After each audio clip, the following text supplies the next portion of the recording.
Om Sahana Vavatu Sahano Bhunaktu Sahavidyam Karavavahi Tejasvinavadhitamastu ma vidvishavahi.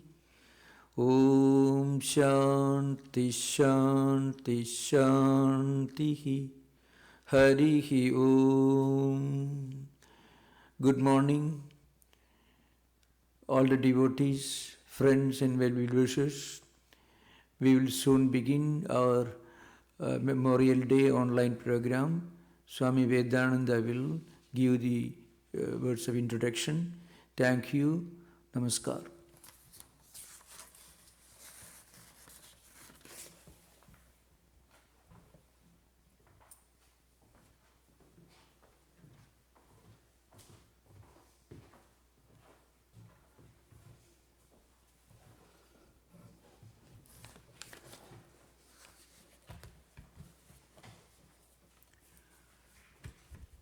Friends and devotees,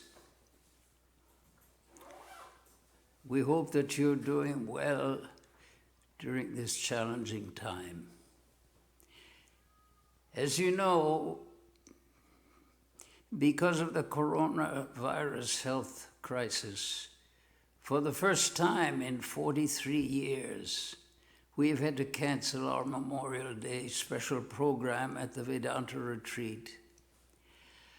However, even though we will not be able to meet in Alima this year, we are planning on observing the occasion, and we would like to invite you to this program. It will consist of, after these opening remarks, a musical invocation by Radha Ivaturi, then a spiritual talk by the minister in charge of the Vedanta Society, Swami Vivekananda. This will be followed by devotional singing by Rashmi Chowdhury, one of our members, and concluding remarks by Srikant Kilaru, also one of our members. The program will be available for viewing on the following links: YouTube, May 25th program, and live stream, May 25th program.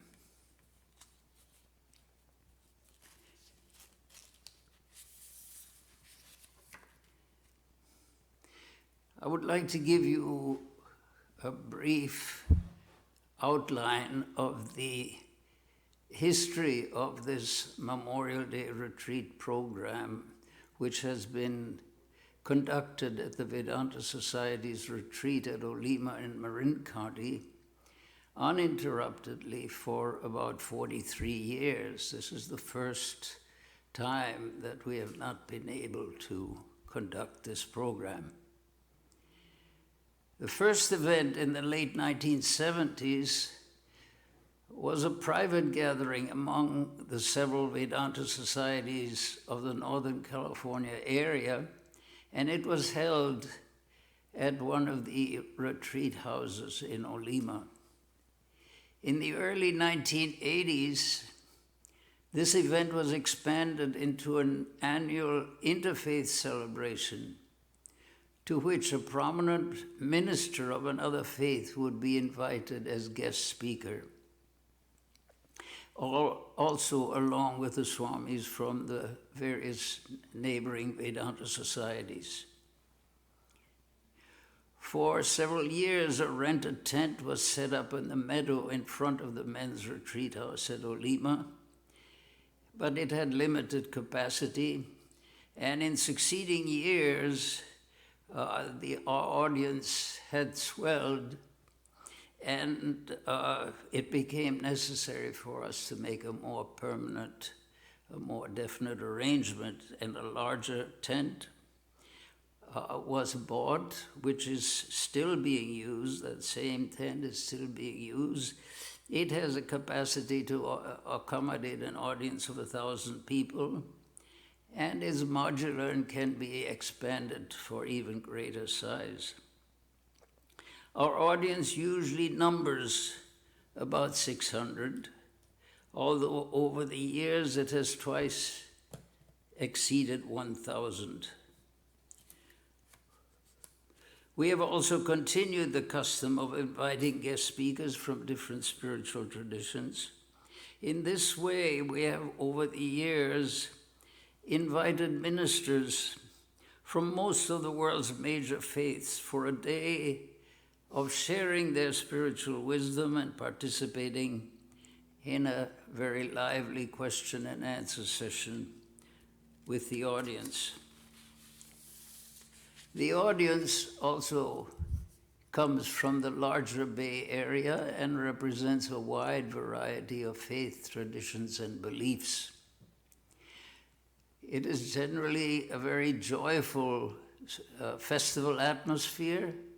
2 meals are served to all who attend, and the audience joyfully is able to participate in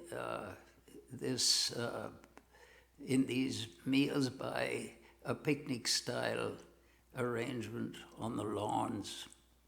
The format of this Interfaith Spiritual Festival was actually inspired by Swami Vivekananda's message given at the Parliament of Religions at the Chicago World's Fair in 1893, in which he emphasized the basic concept that is declared in the Rig Veda, that truth is one, sages speak of it in various ways, which celebrates the unity amid the apparent variety of religious beliefs and practices.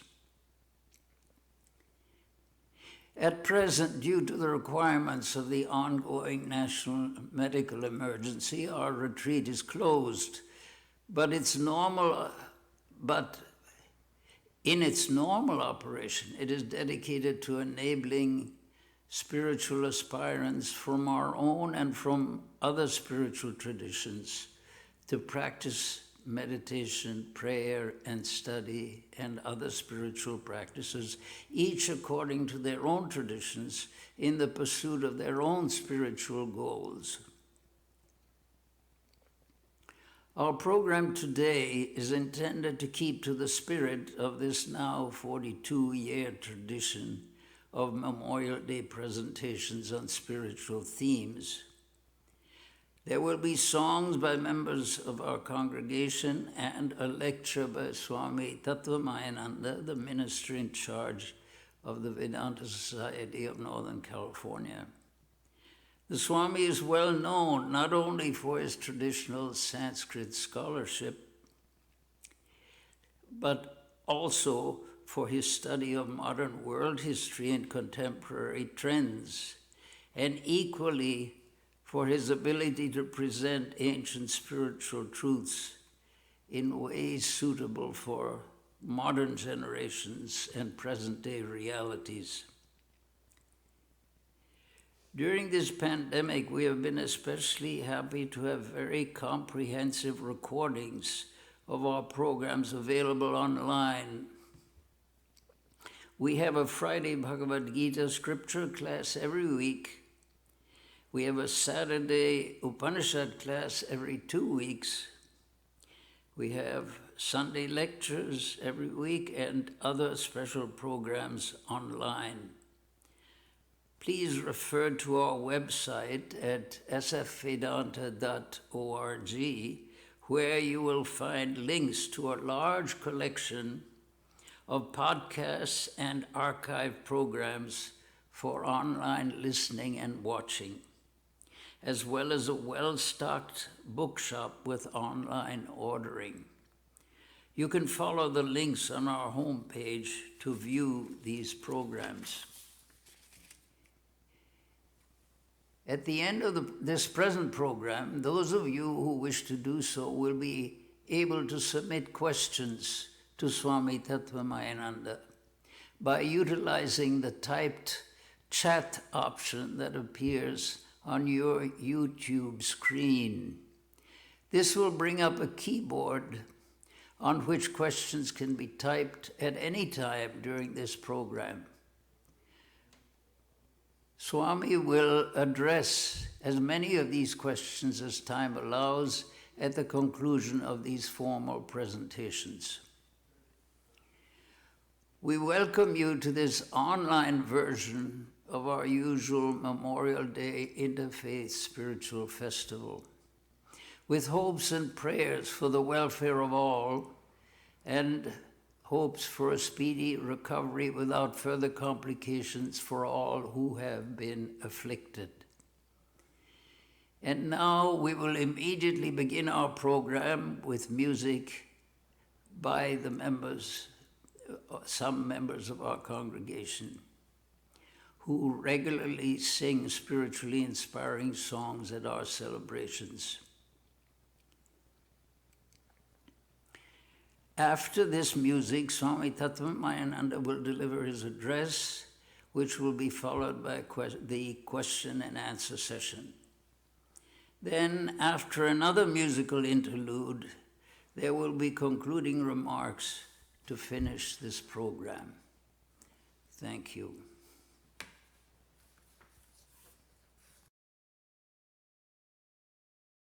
Details of this program. The first musical interlude will be given by Radha Ivaturi. Then, after the spiritual talks by Swami Tattva, the devotional singing will be by Reshmi Chowdhury. The concluding remarks will be by Srikant Kilaru, all of whom are members of our congregation. This program is available also in the following links: YouTube, May 25th program, and live stream, May 25th program. Thank you.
स्थापकाय च धर्मस्य सर्वधर्मस्वरूपिणे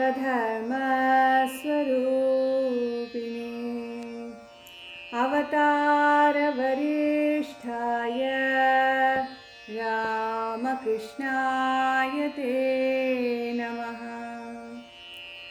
यथाग्ने दाहिका शक्ति रामकृष्णे स्थिता हिया सर्वविद्यास्वरूपां तां शारदां प्रणमाम्यहम्। नमः श्रीयतिराजाय विवेकानन्दसूरये सच्चित्सुखस्वरूपाय स्वामिने तापहारिणे।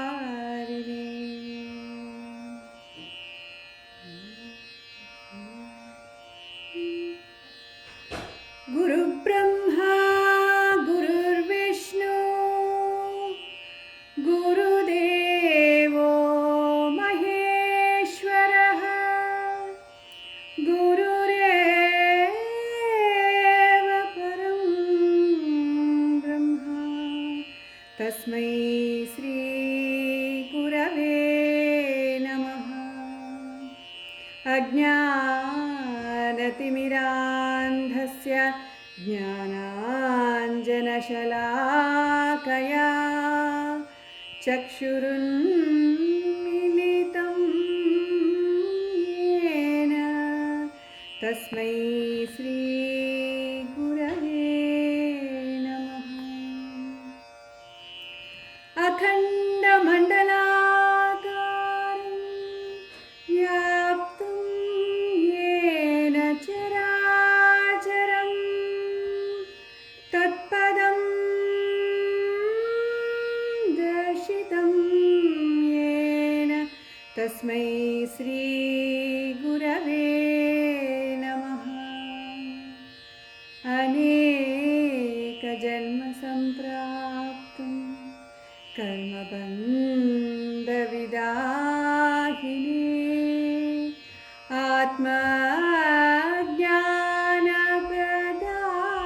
आत्मज्ञानप्रदानेन तस्मै श्रीगुरवे नमः। मन्नाथो श्रीजगन्नाथो मद्गुरु श्रीजगद्गुरु ममात्मा सर्वभूतात्मा तस्मै श्रीगुरवे नमः। ब्रह्मानन्दं परमसुखदं केवलं ज्ञानमूर्तिम् ब्रह्मानन्दं परमसुखदं केवलं ज्ञानमूर्तिम् द्वन्द्वातीतं गगनसदृशं तत्त्वमस्यादिलक्ष्यम् एकं नित्यं विमलमचलं सर्वधी साक्षिभूतं भावातीतं त्रिगुणरहितं सद्गुरुं तं नमामि सद्गुरुं तं नमामि सद्गुरुं तं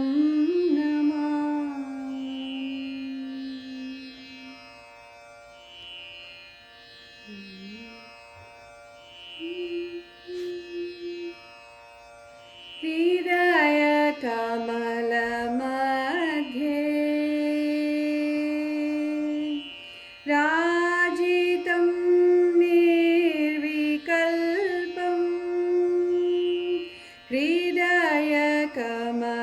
हृदयकमलमध्ये राजितं निर्विकल्पं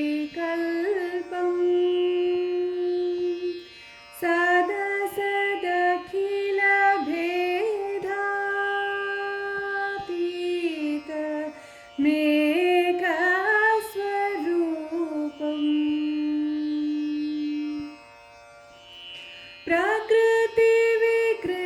प्रकृतिविकृतिशून्यं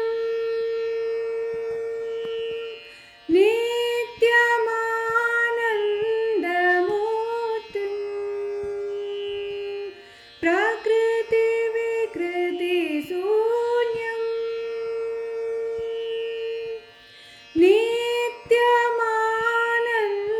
नित्यमानन्दमूर्तिं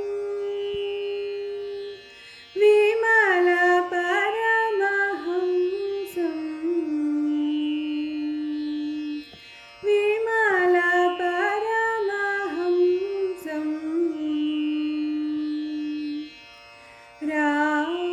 रामकृष्णं भजामः विमलपरमहंसं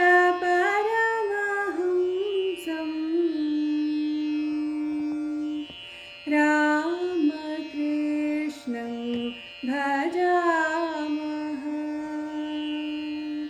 निरुपममतिसूक्ष्मम्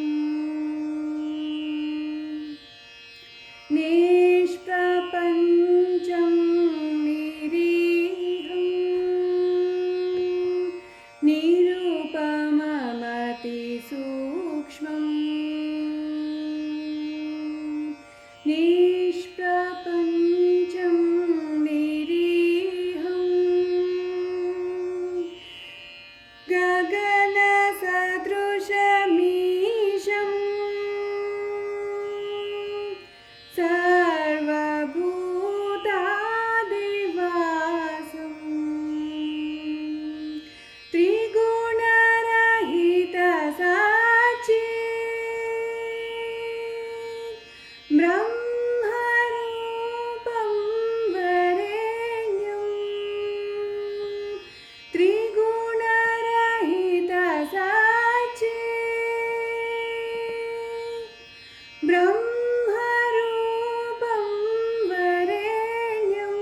भजामः वितरितुमवतीर्णम्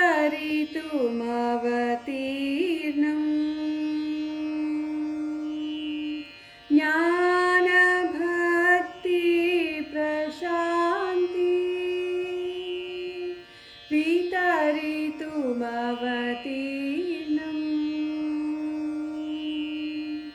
ज्ञानभक्ति प्रशान्ति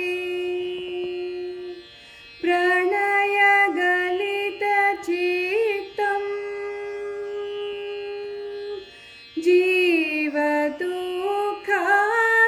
जीवदुःखसहिष्णुम् धृतसहजसमाधिम् चिन्मयं कोमलाङ्गम् धृतसहजसमाधिम् चिन्मयं कोमलाङ्गम् विमलपरमहंसम् विमलपरमहंसम्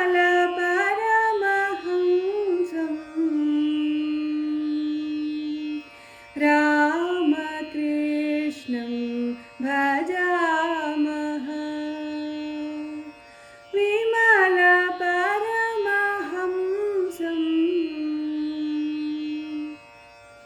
रामकृष्णं भजामः रामकृष्णं भजामः रामकृष्णं भजामः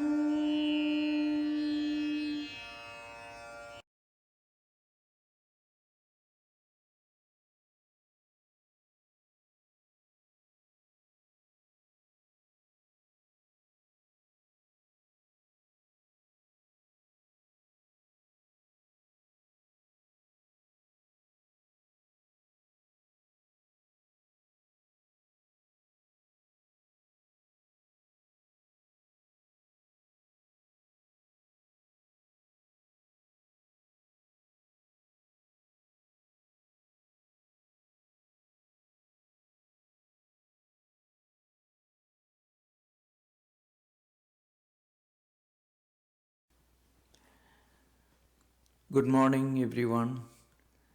This is a very unique program today, this online Memorial Day program. Online Memorial Day program, in many ways, can be a special occasion for us to remember certain realities of life and existence. So in that respect, it is also a learning session. As Swami Vivekananda ji pointed out, Alima Memorial Day program began as a interfaith session where we used to invite delegates and representatives of different faith systems, Hinduism, Christianity, Judaism, Sufism, Buddhism, and so on. And if you look at the inscription on the Filbert Street of Vedanta Society's temple, which, as all of you know, happens to be the first Hindu temple outside Asian continent, there is an inscription which is in a way the genesis of the very concept of interfaith or inter-religious dialogue or inter-spirituality, as this phenomenon is known in our times. So, Ekam Sat Viprabha Gudhavadanti, you find an inscription on the first Hindu temple of the United States. Indram Mitram Varunam Aktirahu Atho Divyasa Suparno Garutman Ekam Sat Viprabha Gudhavadanti Aktim Yamam Matirishwanamahu. The reality is one, The truth is one, but different spiritual seekers, depending upon their own traditions and their own way of spiritual practices, may reach and experience and call and define and describe that reality in so many different terms. That's the essence of it. So Vedanta teaches us that that reality is present everywhere and present in all of us. And it is not just a faith or a conviction or an intellectual idea. It is really a matter of our own inner experience, which is essentially indescribable in nature. That being so, one may ask this question, then why are in this terrible situation? If there is a spiritual reality present everywhere, present in all of us, and our goal in life is to realize the reality, we may naturally ask this question: how do we face these unpleasant situations? What is religion and spirituality?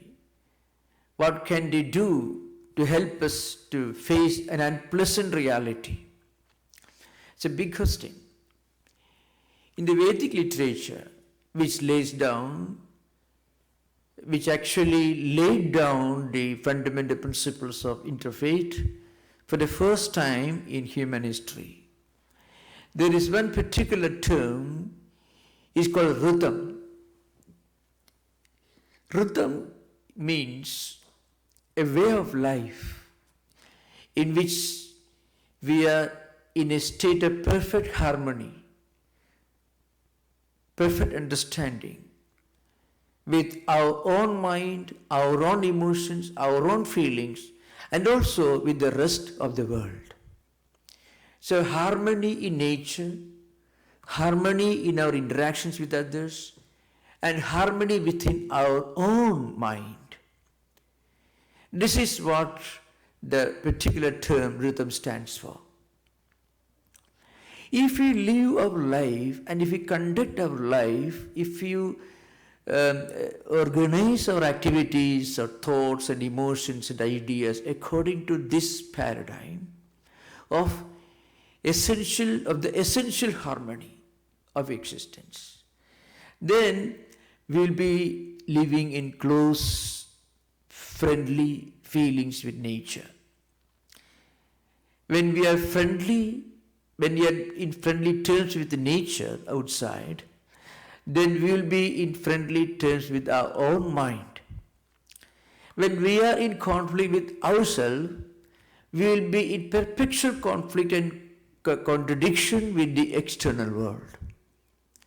So how to live our life in a way that on the one hand helps us to face the unpleasant experiences, at the same time how to avoid many of these unpleasant things from unfolding? That's a big question. So Vedanta tells us one important thing. Everything that happens in this world is impermanent. Now, once you keep that in mind, then even the present lockdown, the virus and all the related problems, this will be over. It will all come to an end one day. Then isolation need not necessarily be a very unpleasant experience. Now, this is not an easy thing to practice, we all understand. A very high ideal. In reality, what I stated just now is something that we all know intellectually. We all know very well that this world has been in existence for quite a long time, not for thousands of years, for millions of years, in so many different forms. They may change their form, but the world was existing for quite a long time. So in that long period, all these unpleasant experiences that we are right now facing in front of us is just a comma. In a book, a comma is something very insignificant. Similarly, these problems will come to an end. But this sometimes we may forget, and that can lead to the unpleasant feeling becoming unbearable. So Vedanta always helps us to focus on, to put emphasis on something that goes beyond the present, beyond the immediate, beyond what belongs to today, beyond what attracts our senses, beyond what draws our mind towards worldly objects. Vedanta tells us that there is a transcendental reality. One reality which, as I mentioned at the very beginning, different sages, different faith systems, different mystics or different traditions called by different names. So that reality is the only one absolute reality, permanent reality. Everything else is impermanent. This is one very, very important message that Vedanta gives to the whole humanity. But what happens is, once we forget this reality, then we focus on the immediate present and we interpret even the minutest problem as something insurmountable, as something devastating. That's because we always want life to be pleasant, happy, easy and comfortable in its physical sense, in its empirical sense. So the desire for comforts, this desire for something that we all know to be perishable, to be impermanent, is at the root of all this. That's why we violate nature. We declare a war upon nature. We declare a war upon our own mind, and we declare a war upon the whole world. So when you declare war upon nature, the nature retaliates. And when nature retaliates, it manifests in so many diverse forms, in the forms of floods, earthquakes, tsunamis, and also these pandemics, epidemics, and so on. At the root of all this is our wrong notion that if we can make our life physically comfortable, even by violating rhythm, the nature, the interrelatedness, the inner harmony of nature, even if we can violate everything, still if we can make our life more comfortable, that is the goal of human existence. This is the wrong notion that Vedanta helps us to eradicate from our mind. There's an interesting parable in the Gospel of Sri Ramakrishna. This parable is found in many other ancient Hindu spiritual literature. You find this even in the Mahabharata. So Sri Ramakrishna, Guru Maharaj, puts in a very, very contextual, very relevant context in the Gospel of Sri Ramakrishna. The parable is this. There was a poor man, and he had a small little job. He was by profession, he was a person who was well known as a well-known hairdresser, so to speak, a barber, so to speak. That's what Sri Ramakrishna says in the Gospel. He was a nice person, and actually he had a good job in the palace itself. He was the favorable hairdresser of the local king. But still he was not always happy, though he was fairly well off, having a very good job, and he was a favorable hairdresser of the loyal court. Still he was a bit unpleasant all the time, slightly greedy all the time. He wanted more, though he had enough and more than enough. So one day he was passing through a forest, a tree, a banyan tree, and as he was walking near the tree, he heard a noise. A voice told him, "Look here, do you want to get rich? If you want to get rich, I can give you 7 jars of gold." Now that will be too much of a temptation for anyone to refuse, leave alone a person who was always looking for more and more wealth and money and comforts. So this man was very happy. "All right, I will have this, I will have the jars." "All right, you go home and you find 7 jars of gold in your home." So this poor man reached his home and he found there were 7 jars of gold kept properly inside his room, and he was very happy. His family people also were very happy, and they opened the jar one after another and found the 7th jar was not exactly full. All the 6 jars were full of gold and gold coins, but the 7th jar was not really full. I mean, it can still accommodate a few more gold coins. Now this man, first he was very happy. 7 jars of gold, even though 7th one may not be full, still the 6 jars will be fairly enough to make him a billionaire. Immediately, within a short time, his happiness became unhappiness.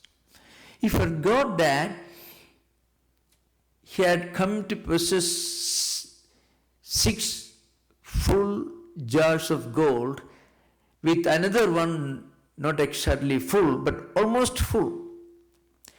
So the fact that he had become very rich, all his poverty, all his financial problems will come to an end, that he forgot. What he remembered was the 7th jar can have a few more gold coins. Then why can't I fill the seventh jar itself? He will not be able to make use of any of these gold coins because there was so much of wealth that he could never be able to make full use of all of them. Still, he became greedy enough. So that is the predicament of modern civilization.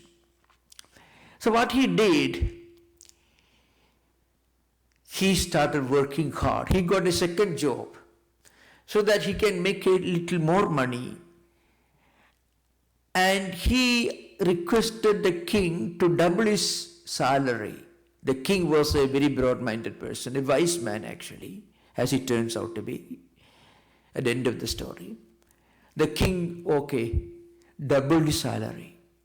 So his monthly earnings was doubled, and he got a second job.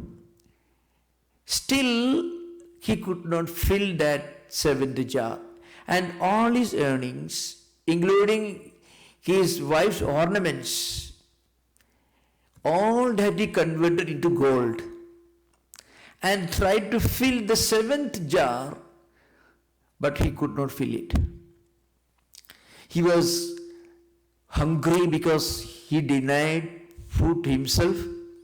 Both the wife and children and he himself began to eat only once a day so that he can save little money and put a few more extra gold coins on the 7th jar. So he became hungry, weak and thirsty. To such an extent, his predicament became so terrible that he took to begging in the streets. No food, wearing rags. And this man who has in his home 6 fully packed jars of gold, and the 7th one almost full, but not exactly full. And he took to begging. wearing rags, hungry, sitting in city corners, asking for little money from passers-by, so that they will give him a few dollars, no dollars, maybe let us say cents, so to speak, and he could convert all the money into gold. And he put all this gold into the seventh jar, but it did not get full. It remained what it was earlier. He found that whatever money he put into the seventh jar, it had no effect. It remained unfulfilled. It's still half empty, or maybe 3/4 empty. So the king was surprised and shocked. His favorable hairdresser, who was quite happy and almost wealthy because he had a good salary in the palace and a good job, now suddenly he has become so haggard, hungry, wearing dirty, torn clothes, going hungry all the time. And the king had actually doubled his salary, and he got a new job, second job, and he started buying money from his friends. So the king was shocked. What's the matter with you? The king was a very wise person.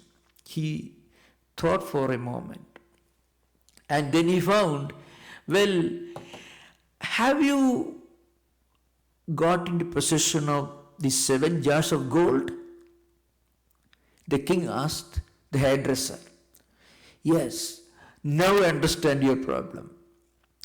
In fact, man living in modern times is like the poor hairdresser who has got everything, all comforts. Science and technology has given us so much of wealth, so much of power, so much of comforts.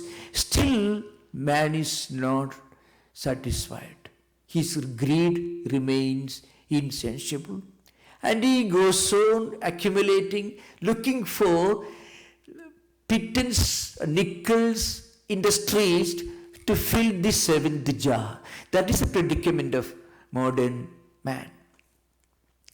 So coming back to the story, the king asked him, so you have met that supernatural being, that one who resided in the banyan tree, who dumped his 7 jars of gold onto you? The hairdresser admitted, yes.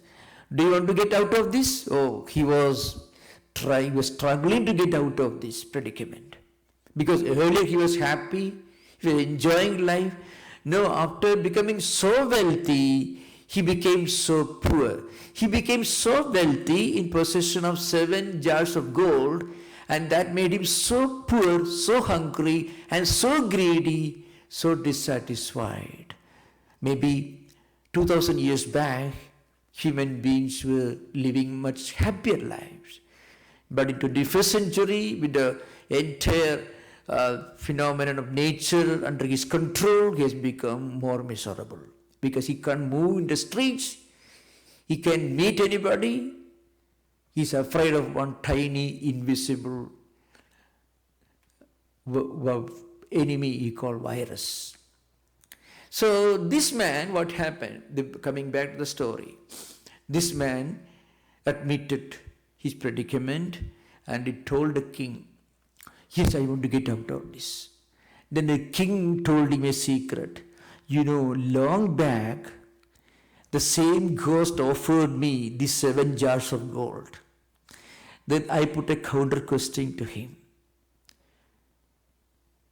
Can I make use of this gold in the 7 jars? Then the ghost told me no. And he immediately ran away. The ghost disappeared actually. Then I gave up. Because what we have, we should be able to make use of in a positive, healthy, spiritually healthy manner, not only in a healthy and comfortable in the material sense.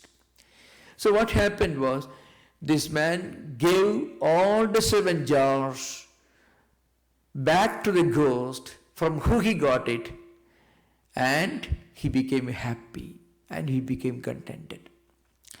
Now, how to get back this contentment that we have lost in this quest, this unsatiable quest for power, wealth, and comforts, spiritual values. What we need is some higher spiritual ideal. It may not be, so there are many people who tell you, well, I have some higher spiritual ideal, and but I don't believe in God or spirituality or anything. But I want to go about doing good to others. I want to go about doing good for others. There are such people. The point is, it will be reduced to going about without doing anything good to anyone. Unless we have some strong ideal, whatever good we try to do, we may not always be able to face the consequences. Suppose you are a great philanthropist, you are a very charitable person, you do everything good for the world, you think for the good of the world, you speak for the good of the world, you live for the good of the world, and the world and human civilization have never been very kind to those who try to do good for the world. The world has always been ungrateful, forgetful of the sacrifices made by a Jesus, a Buddha, or any great spiritual persons you take. The world was not always eager to derive full benefit for the great epoch makers, but still they did not stop doing good for the world, because for them they were doing good for the world in the name of a higher spiritual ideal. So while living in this 21st century, even the wonderful people who are so self-sacrificing, so unselfish, so pure, absolutely dedicated, along with those great qualities, we need some higher spiritual ideal. And unless we have this higher spiritual ideal, we won't be able to face our own mind when our mind asks questions. There are two approaches in Vedanta to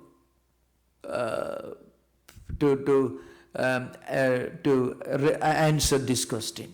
That explains this mystery. One is Swadharma or Karma Yoga. The other one is complete dedication to God.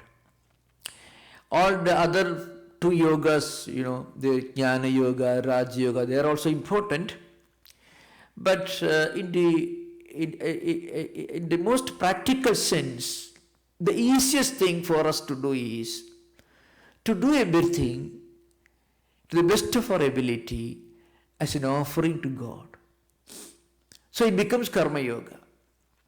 It's called Swadharma, a work that has come to us without our going in search of it. A duty or a job that happens to be our way of doing our best to the world, justifying our own existence.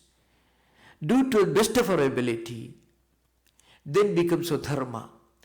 Well, just think of the self-sacrificing, unselfish health workers, doctors, the medical staff, the grocery traders, the different people who work in transportation, different services.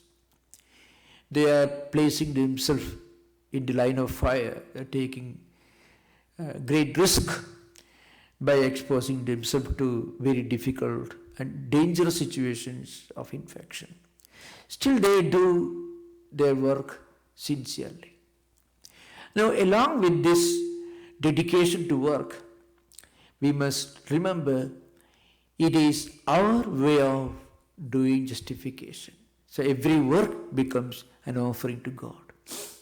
This idea is more clearly elaborated in the 12th chapter of the Bhagavad Gita. Those of you who can later refer to the text Bhagavad Gita, 12th chapter. It is called Bhakti Yoga. In this 12th chapter of the Bhagavad Gita, from the 8th verse to 11th verse, in 4 slokas, 4 verses, Lord Krishna describes 4 levels of our spiritual evolution. There is option even for those who are just beginners in spiritual life, those who are still going to kindergarten of spiritual life.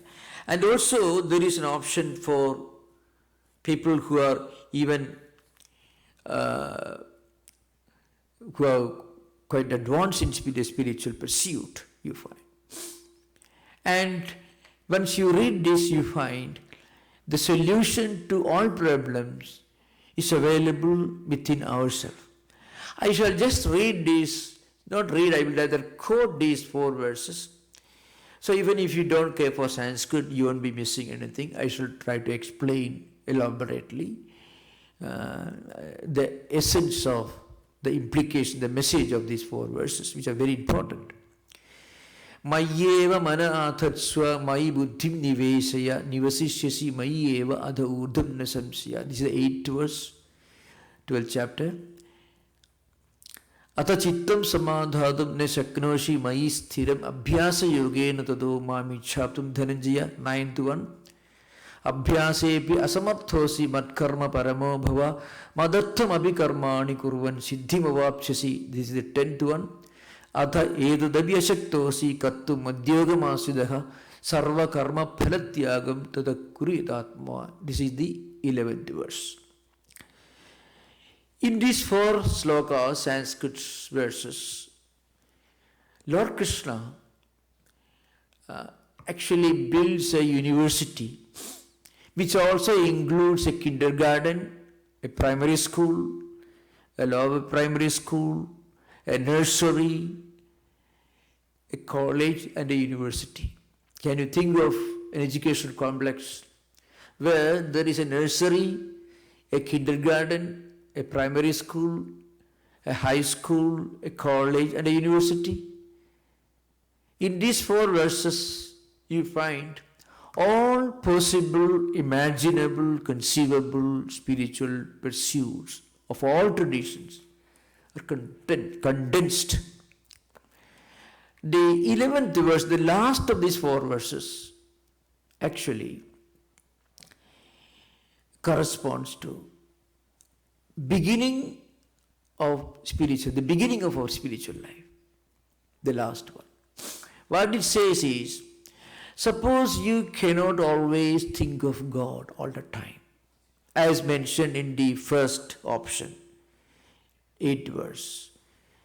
At the beginning of these 4 verses, Lord Krishna says, you should be always thinking of me, think of God all the time, and then you will be living in me and I will be living in your heart. If you live a life of contemplation on God, then God will start living in your heart. He will build a temple in your heart. Whether you like it or not, if you lead a pure life, God is looking always perpetually on the lookout for some beautiful places where He can reside, and doesn't really want to reside in the marble, glass, in the huge temple structures. God is somewhat reluctant to reside, but is looking for a very beautiful place, and that beautiful place is the heart of a devotee. So, to install God in our hearts so that God will be living within us and we will be living in God, that is the last stage in our spiritual evolution. It takes several steps to reach that level. But long before we reach that level, there is a way of entering the path, the first step in the ladder. That is given the 11th verse. What it says is, if you cannot do anything else, if you cannot practice any of these higher pursuits, then do your work to the best of your ability, to the best of your resources, or at least try to do. We may not be able to do all the time, but we can always make an attempt to do. The advantage of at least making an attempt to do or trying to make an attempt to do something good, something spiritual is it keeps the mind away from negative pursuits. So that's an important point to remember. The importance of keeping a higher spiritual ideal, even in the midst of our secular duties and responsibilities and anxieties and worries, is, on the one hand, it soothes our heart. On the other hand, it prevents our mind from going in the opposite direction. Because if we do not give a healthy direction to our mind, the mind will seek its own direction, and that may be quite unhealthy, quite unpleasant. In fact, many of these natural problems that we are facing today is part of the consequences of human mind taking the wrong direction in making life more comfortable. I'm not going to elaborate on those things that's beyond the scope of our present conversation. So what Lord Krishna says is, do your work and think of it as a flower that you place at the altar of the Lord. May not be easy, but make an attempt or try to make an attempt to think of whatever we do, whatever we speak, whatever service we do as a flower that we place at the altar of the Lord. Now, in this spiritual pursuit, there may be problems, there may be challenges. The advantage of being a spiritual seeker is you do not get shocked when there is a setback. There's an ancient Sanskrit verse again, it's very famous. Yasya anugraham ichchami tasya vittam harameham bandhavaischa viyogena bhrisham bhavati dukkhita tena dukkhena santapto yadimam na parityaji tam prasadam karishyami yadevairapi sudurlabham. Have you ever thought of the mysterious power and glory of the great monks and great spiritual persons in different traditions, not only Hinduism but in Christian, Jewish, Buddhist traditions you find among them certain very wonderful qualities. First, as Gita says, a devotee of God, a devotee of Vedanta should be happy. How to remain happy all the time, even when we have to face circumstances under which nobody can be happy. Not only that, we may even be positively unhappy. So this particular verse explains the mystery of why and how. See, the Swami like Swami Tirunadayananda, who built this temple, all within less than 13 years, he created history in the history of Hindu tradition, in fact, interfaith tradition of this part of the country. He was a unique role model. He was a synthesis of action, contemplation, spirituality, efficiency, dynamism, and total detachment, absolutely not concerned about his own comforts, his own achievements, or his own name and fame. And that gave him a unique power. You find this among the great spiritual men and women of all traditions. Because they looked upon adversities and problems from a higher angle.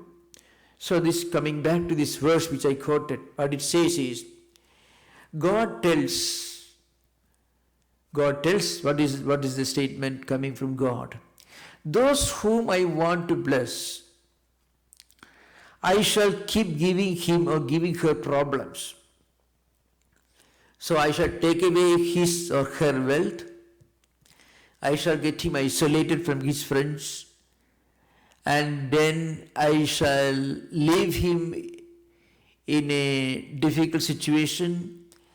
And still, if he doesn't give up God, if he doesn't give up spiritual pursuit, so let us replace the word God, let's say spiritual pursuit. Still, if he doesn't give up spiritual pursuit, then what I do, I elevate him to a higher position, higher than the position of angels. This is the literal meaning of the statement.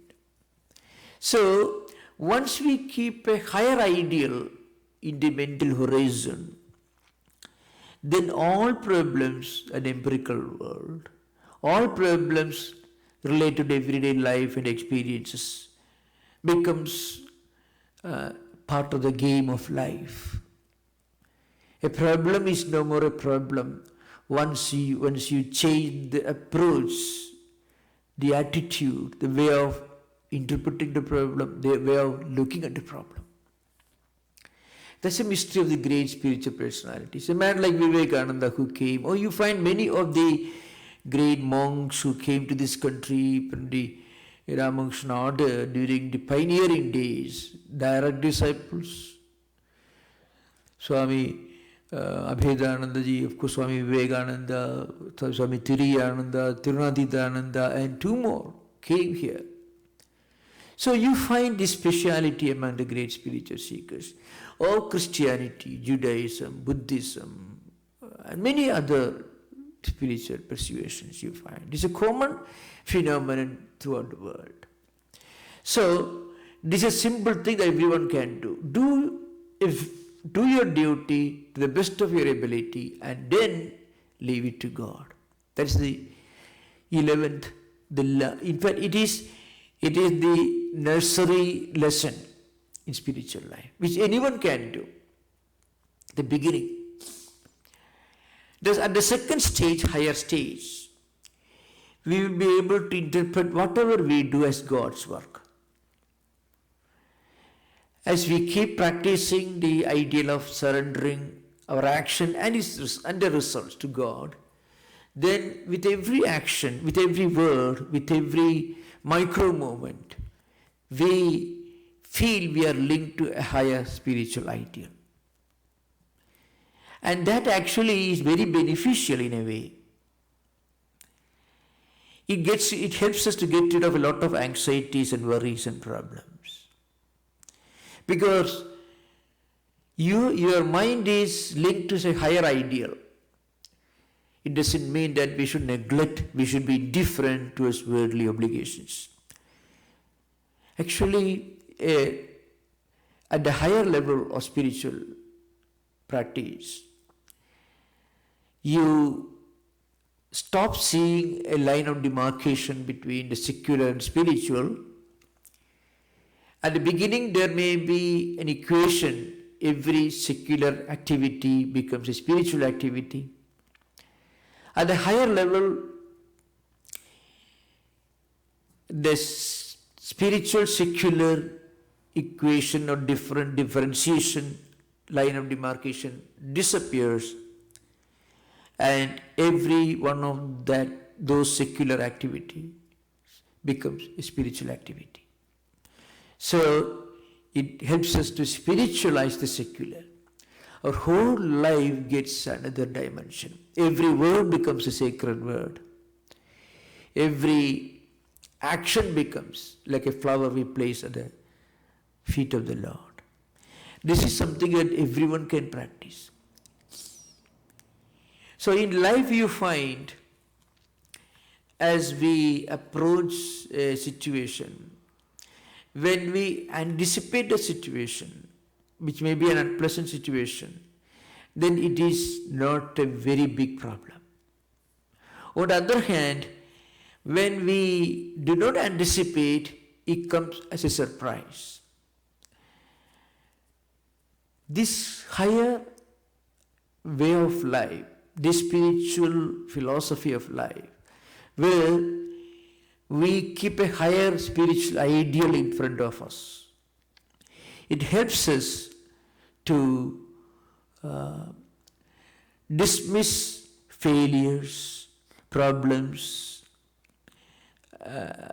as if, well, it's part of the game. Every problem ceases to be a problem when you don't look at it a problem. It is part of life as a whole, because you are able to look at pain and pleasure, the pleasant and unpleasant, with an equanimity of mind, with an equilibrium of the mind. We are not too much worried or bothered when there is an unpleasant situation, or we are not excited, overexcited, jubilant when there is a pleasant situation. And Vedanta gives us another promise. It doesn't ask you that you have to do everything in this life.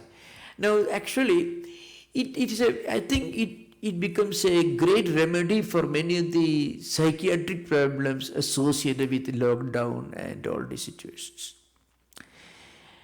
The uniqueness of Vedanta is, it tells you, if you don't succeed in doing everything here, now, in this life, don't worry. You will get an opportunity to continue your spiritual pursuit in the next life. So belief in rebirth or reincarnation and the doctrine of law of karma, these two ideas help us together to form a very unique paradigm of life. We need not be anxious. If we don't fully succeed in this life, we will get an opportunity to continue our spiritual progress from where we stopped, where we ended it in this life.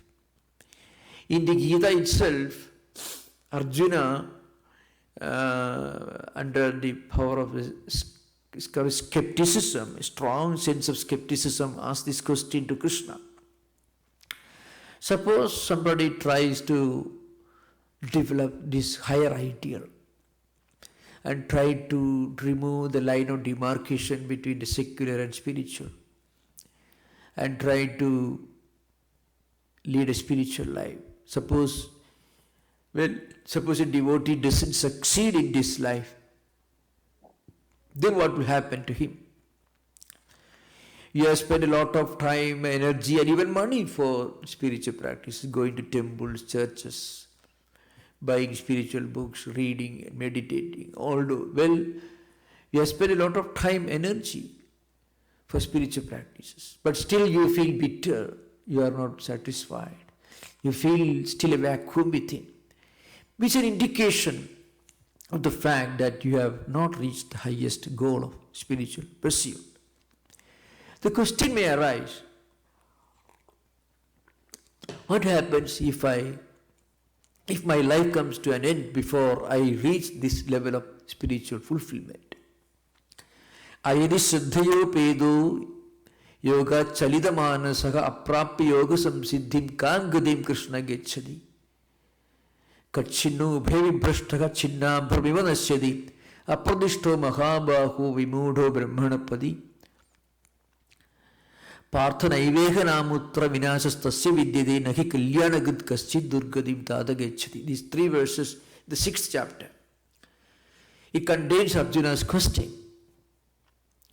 What happens if we don't succeed? Everything is lost. So Arjuna gives a comparison. Suppose a strong wind blows, a patch of clouds gets scattered in the sky. Like that, if our life comes to an end and still till the end of our life we remain bitter, depressed, in spite of our best attempt to practice spirituality in our everyday life. Does it mean that everything is lost? Krishna tells no. Whatever little practice we do in this life will not be lost. It's a bank that never fails, so to speak. So even a little bit of spiritual practice, maybe for a few years, for a few months, for a few days, if it is very sincere, even for one day, if one turns to some higher spiritual contemplation, good spiritual work, that will produce a spiritual residual effect, an impact, an effect. And that effect will be deposited in our mental system. And when we are born again, the influence of what we have done in the past, long back, that will come to the surface of our mind and will help us to go forward from where we stopped in this life. So, Vedanta is a wonderful spiritual philosophy that gives an ideal of spirituality, an ideal of relaxation. Relaxation means living in the world, doing a work, facing the challenges, but never getting stressed, never becoming tense, living always in a state of perfect relaxation. Because you may, if you can't do much, you may have a book in your own library, a good book, any higher elevating book. Read that book and think of those higher ideas. So you are actually depositing those ideas in your mental system. And if you can't do much more in this life, next life these ideas will guide you, will benefit you, will be helpful to you in continuing a spiritual pursuit. So this concept of total relaxation, absolute peace of mind, equilibrium and equanimity of mind, these are some of the unique gems of Vedanta philosophy. You need not be in a hurry. Whatever we do, it will not be lost and we are never late. So, even during very difficult times like the present lockdown,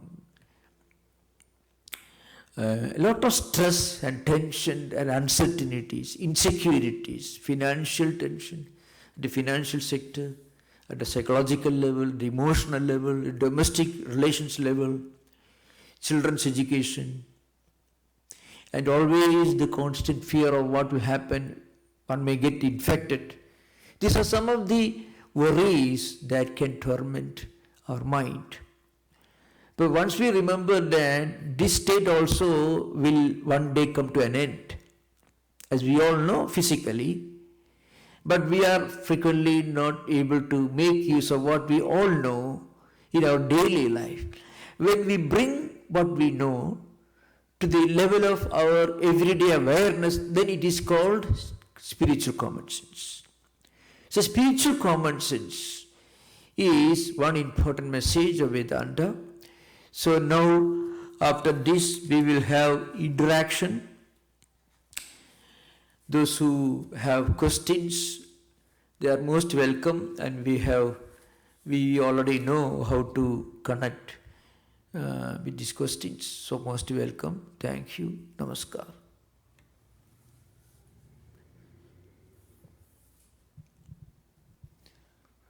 Swamiji, there's a question from YouTube. Yeah. The mind naturally gravitates towards external gratifications from people in society. How do we convince it to shift towards inner gratification and contentment? Yeah, that's true. Mind automatically will go after external things. So how to turn the mind inward? So even if we try, even if we make use of the external attraction of the mind's attraction to external objects, even if you can make use of that for eventually turning the mind inward, then also it becomes a healthy practice. For example, mind goes after many visual, audio phenomena, in the external world. Among them there are certain higher ideas, healthy food, healthy spiritual food. See, the most important thing that mind needs is food, just as physical body. If you feed your physical body with bad food, body will fall sick, then you have to go to doctor. Similarly, if mind feeds itself with bad food, that frequently happens. Mind's natural tendency to go after external objects flowing through the five senses of perception to external worldly objects. That's a natural state of human mind. But even the external world, there are wonderful things which eventually will help us gradually, not immediately, to turn the mind inward. Even in the external world, there is good food, mental food, good visuals. You're talking about internet. There are great things in internet, I'm told. So, stories, visuals of great spiritual seekers who are always introspective, who are spiritual all their life. So once we try to feed our mind with great spiritual seekers who turn their mind inward, then our own mind will develop that ability to turn inward. The external world itself can offer many items of good spiritual food, which will eventually help us to turn inward. Swamiji, another question from YouTube. Question about the story of the greedy barber. How does one really know when one is contented and has enough to serve your family and your community? Yeah. One way of testing our own mind, whether it is happy or not, is do we feel a great inner relaxation when we do something? So one important thing to remember is no amount of work, no amount of service, and no amount of help to anyone can eventually guarantee happiness. Because the person whom you help today may not remember your help. So when you find that the person whom you helped becomes ungrateful, then we may not have the spiritual strength to digest it. So we become unhappy.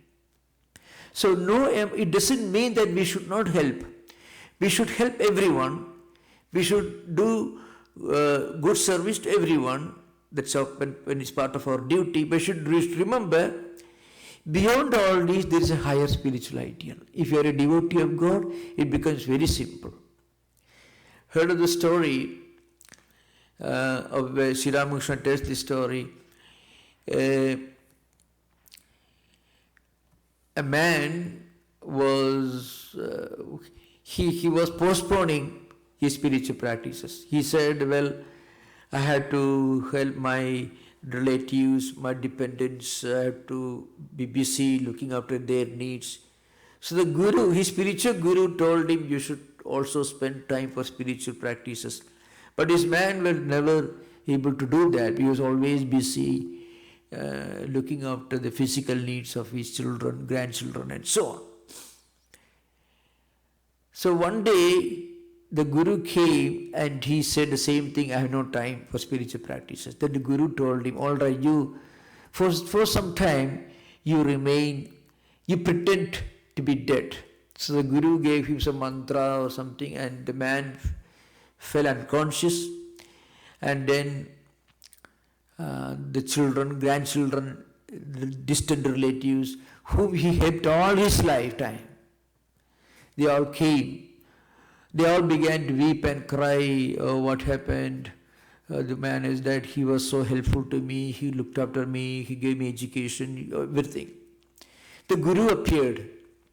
The guru told me, all right, since you are all crying and weeping and you are shedding tears for the dead man, you can help him. If any of you are ready to accept death if you are willing to die, one of you is willing to die in his place, then he will come back to life. So the wife, mother, grandmother, grandparents, children, grandchildren, distant relatives, friends whom he helped all his lifetime, they didn't come forward. So then, of course, the story goes beyond that. That this man, though he was unconscious, pretending to be dead, he could hear all this. And he suddenly realized the real predicament. And then he came back and realized the need for spiritual practices. So the story goes beyond that. That's a funny turn to the story. Then the Guru told him, it's time for after death ceremony, body has to be burned in Hindu tradition, The body has to be burned, it should be cremated and burned. So the door was small. The door was small, so the body could not be lifted out of the door. Then perhaps this Guru told, why? So you have to cut down, destroy this door and take this body out. Then they began crying and weeping. Oh, our door cannot be destroyed just to take dead man's body out. Though he was such a dear, near one, he was such a dear father, dear grandfather. Still, he is dead after all. So why should we disturb, why should we cut down the door in order to take his dead body? His body can be cut into several pieces and we can take out in installments. So instead of destroying the door to take out his whole body outside, his own dependents began to give the counter suggestion. Let us cut his body into pieces and take out and cremate. This was not a very amusing suggestion for so far the old man was concerned, who was pretending to be dead. He came out and now he realized where the buck stops, where he has to draw the line of demarcation. It doesn't mean that we should be selfish or we should be greedy, we should not look after, we should not go beyond, we should not do our duties and responsibilities. What it means is, even in the midst of all our duties and responsibilities, all our services, all that we do, we have to keep the truth within our mind that God is our only true, real and permanent friend. All others are different expressions of God, true, but till you reach that level of experience, the highest experience, for a spiritual seeker, he should always keep in a distant corner of his mind the truth, and that's the only truth, that God is his only real and permanent friend. Once you feed your mind with these ideas, then mind naturally becomes introspective.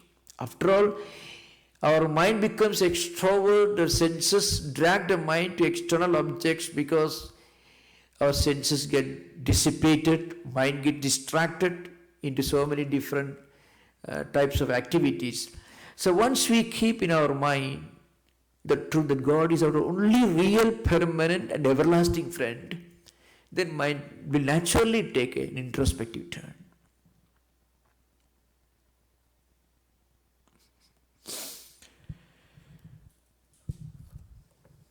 Maharaj, there's a follow-up question on this parable.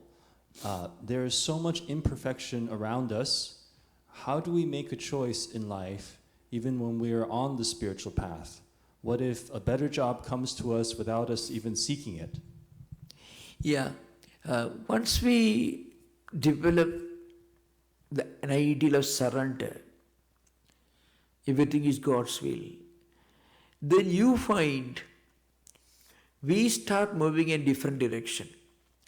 The world actually begins to change for a sincere devotee who looks upon God as his genuine, real friend.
এসো ছুটে সুখে আছো মানব শুষ্ক কণ্ঠ পিপাসায় মঙ্গলীরায় গোমুখী হইতে করুণা গঙ্গা বহিয়া যায়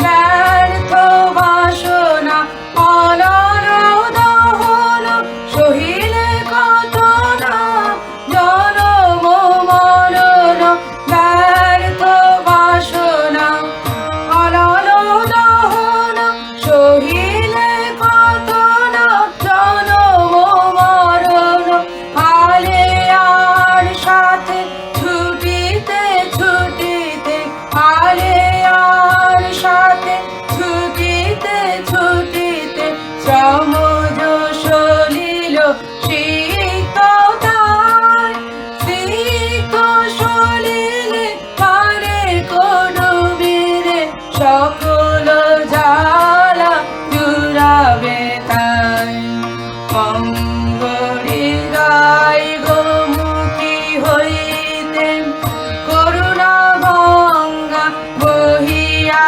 যায়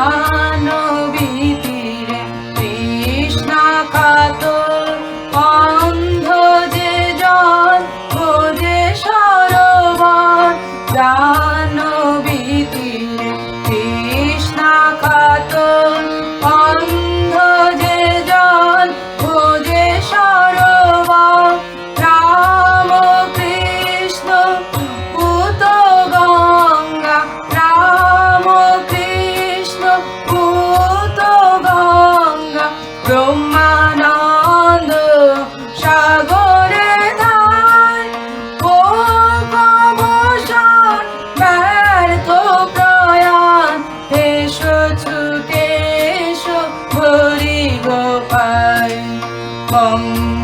মঙ্গলীরায় গোমুখী হইতে করুণা গঙ্গা বহিয়া যায় এসো ছুটে সুখে আছো মানব শুষ্ক কণ্ঠ পিপাসায় মঙ্গলীরায় গোমুখী হইতে করুণা গঙ্গা বহিয়া যায়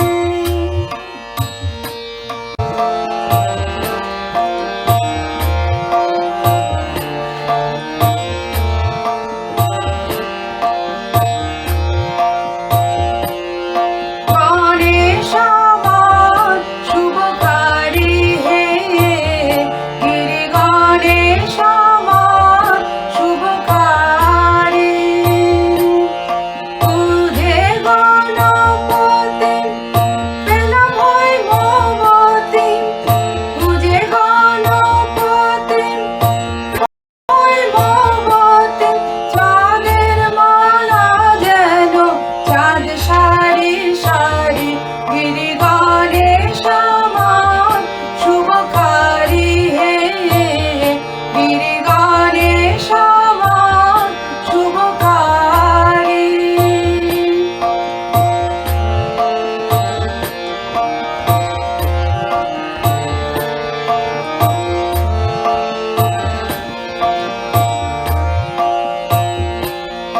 বিল্ল বৃক্ষ মূলে পাতিয়া বোধন গণেশের কল্যাণে হরির আগমন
একই বৃন্দ ফুটিল রে রাধা কৃষ্ণ শ্যাম, একই বৃন্দ ফুটিল রে রাধা কৃষ্ণ শ্যাম। শিব কালী ব্রহ্মা বিষ্ণু শ্যামা সীতারাম, শ্রীরাম কৃষ্ণ নাম, শ্রীরাম কৃষ্ণ নাম।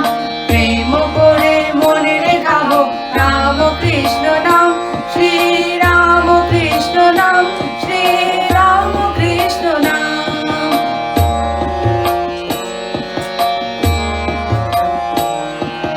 রাম ব্রহ্ম একই জেনে মনে গাবো না, জন্ম মরণ সাথী রাম কৃষ্ণ নাম। রাম ব্রহ্ম একই জেনে মনে গাবো না, জন্ম মরণ সাথী রাম কৃষ্ণ নাম, শ্রী রাম কৃষ্ণ নাম, শ্রী রাম কৃষ্ণ নাম। প্রেম ভরে মনের গাবো রাম কৃষ্ণ নাম, শ্রী রাম কৃষ্ণ নাম, শ্রী রাম কৃষ্ণ নাম। প্রেম ভরে মনের গাবো রাম কৃষ্ণ নাম, শ্রী রাম কৃষ্ণ নাম, শ্রী রাম কৃষ্ণ নাম। রাম কৃষ্ণ নাম, শ্রী রাম কৃষ্ণ নাম, শ্রী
গুণ জানি, দুঃখী দাসে করো দয়া তবে গুণ জানি, দুঃখী দাসে করো দয়া তবে গুণ জানি।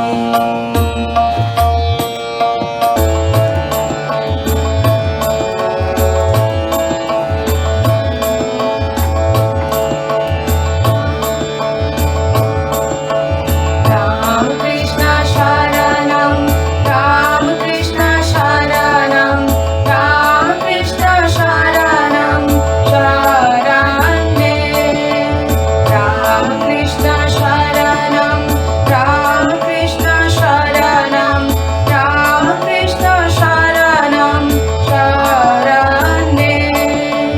কৃপা হি কেবলম, কৃপা হি কেবলম, কৃপা হি কেবলম শরণে, কৃপা হি কেবলম, কৃপা হি কেবলম, কৃপা হি কেবলম শরণে।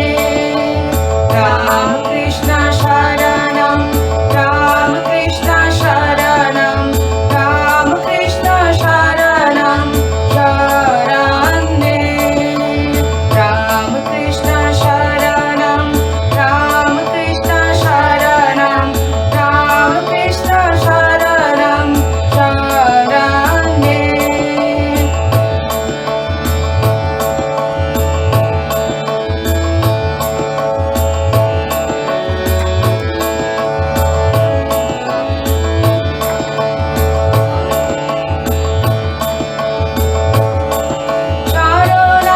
শরণাগতহম, শরণাগতহম, শরণাগতহম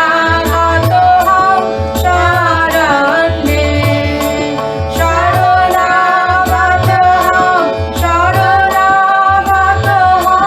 শরণাগতহম শরণ্যে, শরণাগতহম,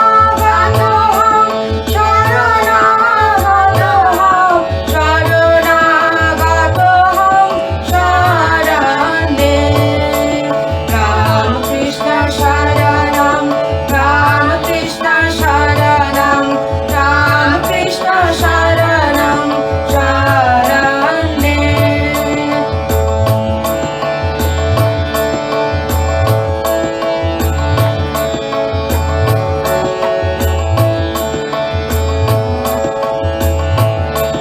নমো শ্রী গুরবে, নমো শ্রী গুরবে, নমো শ্রী গুরবে, নমো নমো, নমো শ্রী গুরবে, নমো শ্রী গুরবে, নমো শ্রী গুরবে, নমো নমো।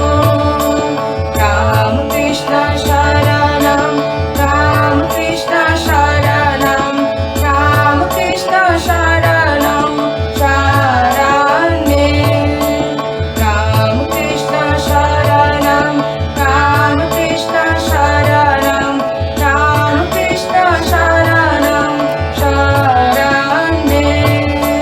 কৃপা হি কেবলম, কৃপা হি কেবলম, কৃপা হি কেবলম শরণ্যে, Ram Krishna শরণম, Ram Krishna শরণম, Ram Krishna শরণম শরণ্যে, Ram Krishna শরণম, Ram Krishna শরণম, Ram Krishna শরণম শরণ্যে।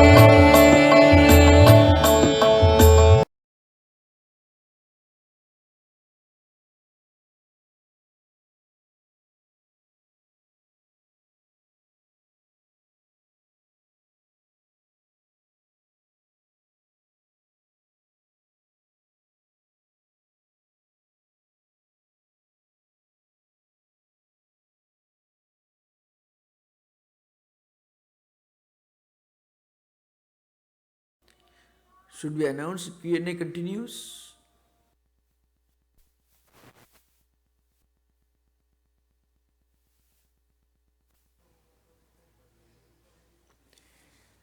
at devotees' request, we are planning to continue the question and answer session, which was interrupted due to internet failure.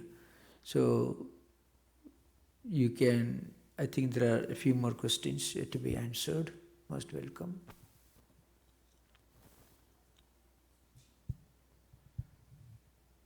You can read out the questions. Yes.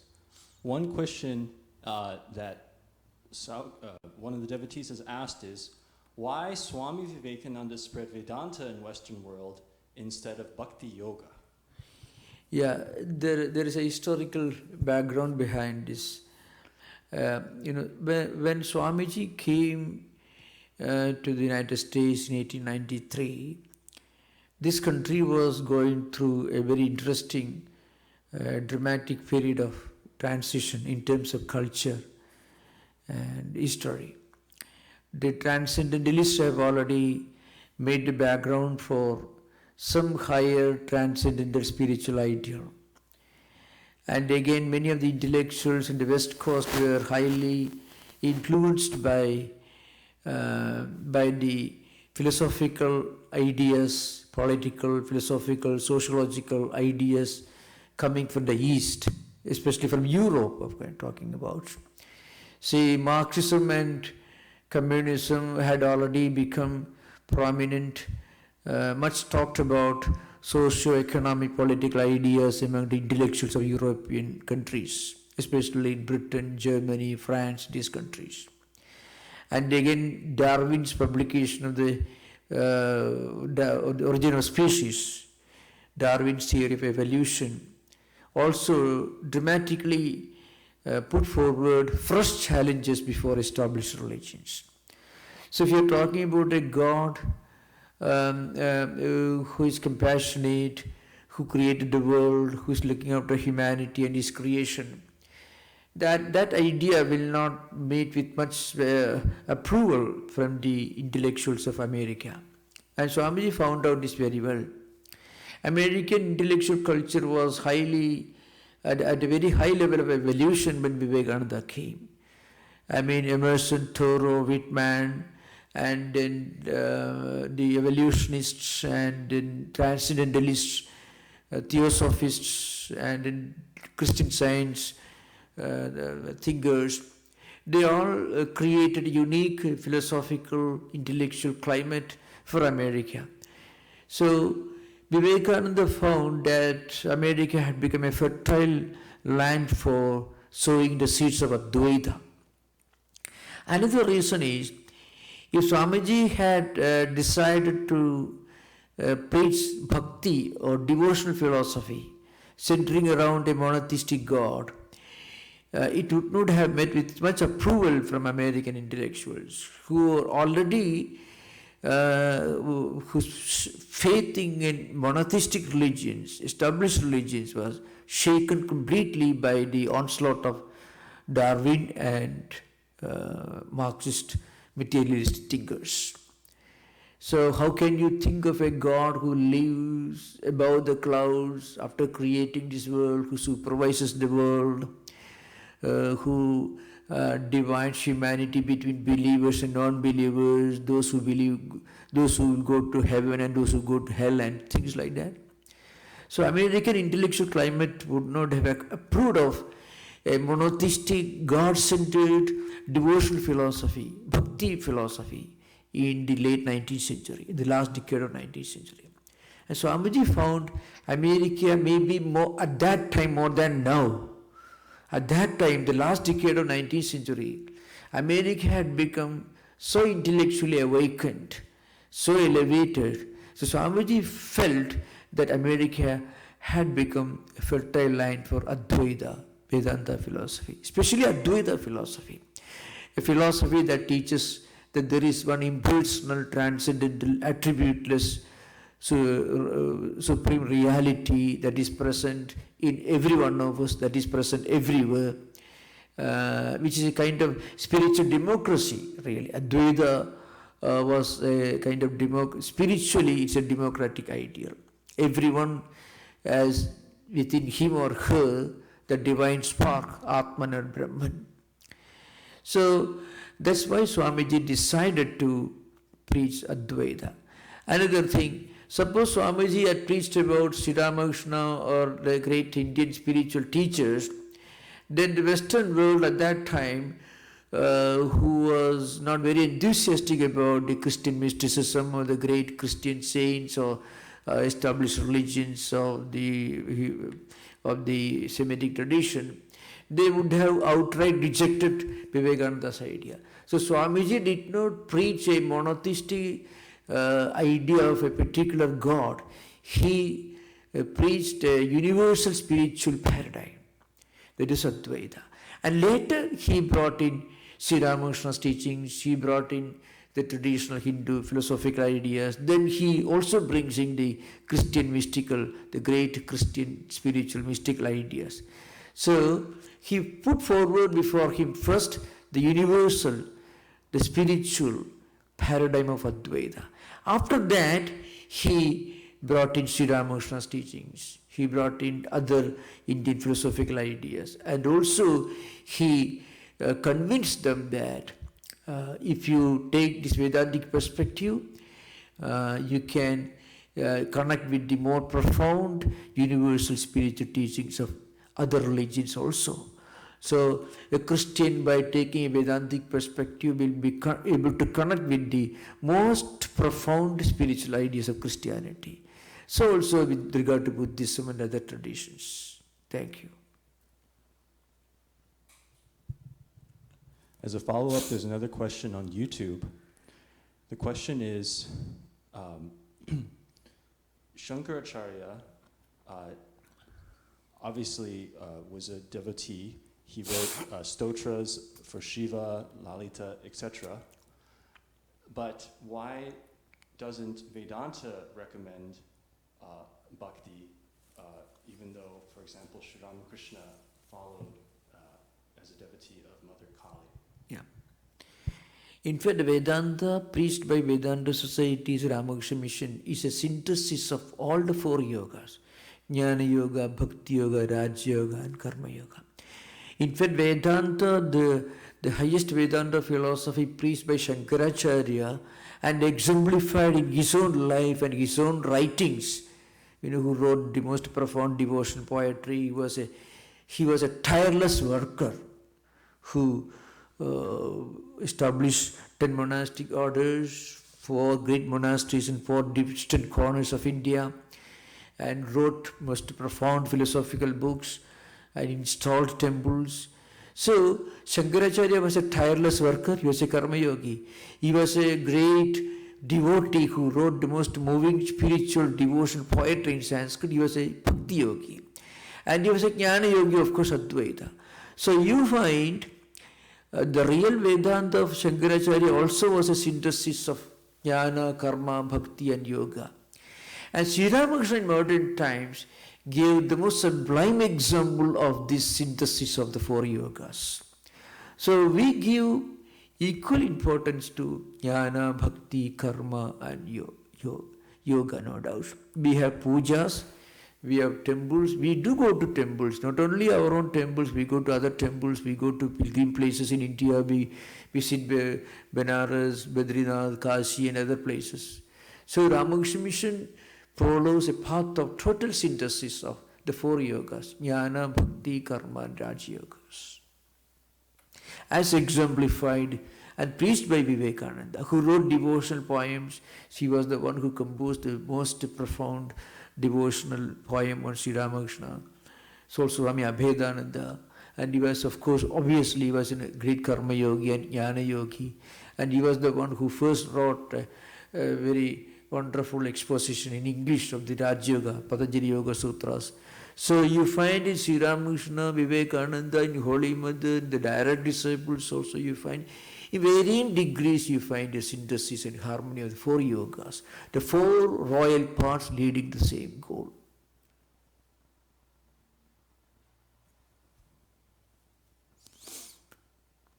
Any more? One more as a follow-up to this question is it true, or why is it that Sri Ramakrishna particularly recommended Bhakti Yoga for, quote, this age? Yeah. So what does that mean, this age, and Yeah, this age, the present era we are going through, though we are powerful, we are gifted in certain areas of life, like making use of the natural forces, using science and technology. But still we are weak in certain other areas, endurance. See, even if you are a student of psychology, psychiatry, you find modern man living in 21st century is less emotionally stable than his forefathers. So as civilization and culture and science and technology move forward, there's a lowering in the area of emotional IQ, the EQ as we call it. The ability to take hits. Into the present pandemic is an example. It makes many people depressed. They may have a good job. All of them are not facing job insecurity. They may have a lot of money in the bank. They have children who are going to schools. They have homes, everything. Even such people become emotionally, psychologically weak and fragmented. So why does this happen? The early days, human beings didn't go for all these needs. Their desire was much less. Now our desires have become infinite. So the more desires increase, the less contentment we enjoy. That's the problem. So Sri Ramakrishna felt in this modern age where people struggle hard to live a comfortable life, where the needs are increased and so their work also has increased. So the easiest path is the most suitable path for the modern age. That is Bhakti Yoga. See, in Bhakti Yoga what we do, we sublimate our emotions. Even Karma Yoga is not so easy, especially the detachment, the non-attachment part is not easy. Jnana Yoga obviously is for the more evolved souls. But Bhakti Yoga is simple. Our natural human sentiments that exist between family members or friends or near and dear ones, these sentiments and these emotional forces are given a spiritual orientation, and that's what we call bhakti. So you find Sravanam, Kirtanam, Vishnu, Smaranam, Badasevanam, Archanam, Vandanam, Dasyam, Sakhyam, Atma Nivedanam, the 9 forms of bhakti, devotion mentioned in the Bhagavata Purana. You listen to great spiritual ideas, you extol them, you sing them, then you look upon God as your friend, maybe your protector, maybe your master, or you just sublimate, elevate, spiritually elevate our natural human impulses and emotions to a higher spiritual level, and that's possible in Bhakti tradition. So there is nothing that's given up, but rather our natural human sentiments that every person normally possesses, even in the family setting, are given a spiritual orientation. That's one thing. So due to physical conditions, geographical conditions, cultural conditions, Sri Ramakrishna recommended bhakti for this modern age. Sri Ramakrishna also recommended Karma Yoga. He also recommended Karma Yoga on certain occasions.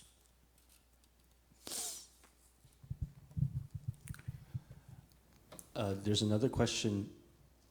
Swamiji, is there difference between Paramatma and Bhagavan, or are they the same? Yeah. The absolute reality in Vedanta is called Paramatman, the Supreme Self, the Supreme Atman, that is present everywhere, that is present in everything, that is all the transcendental reality.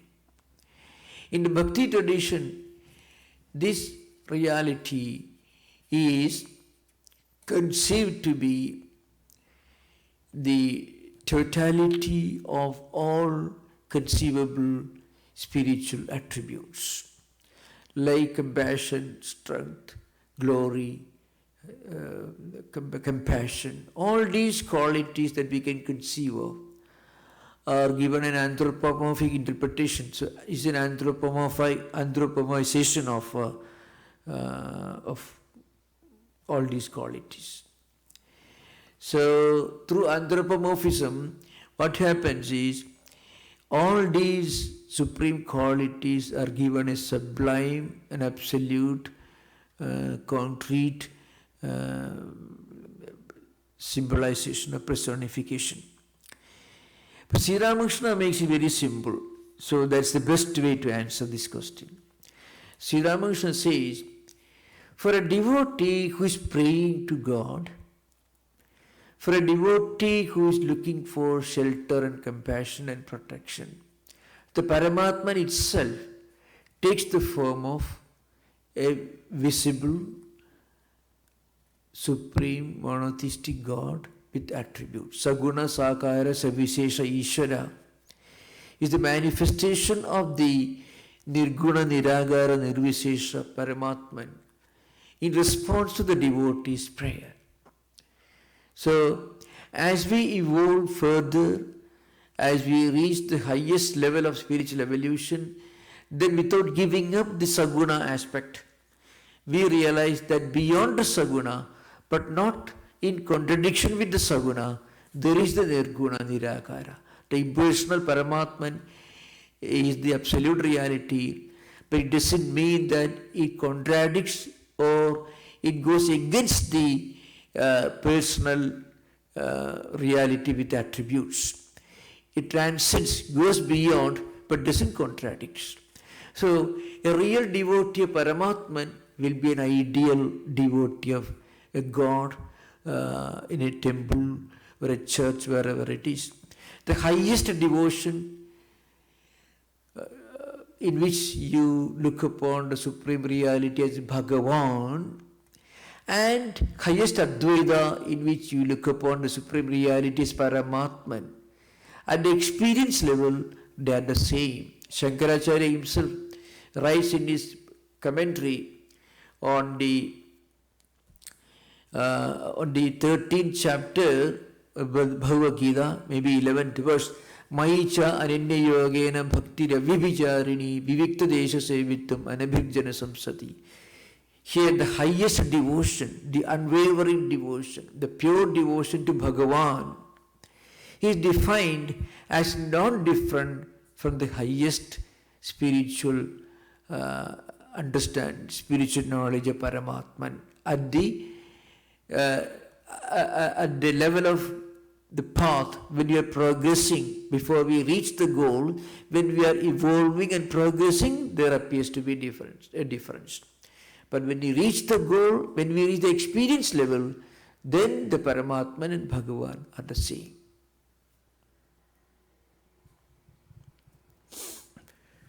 Swamiji, there's still a few more questions from the devotees online.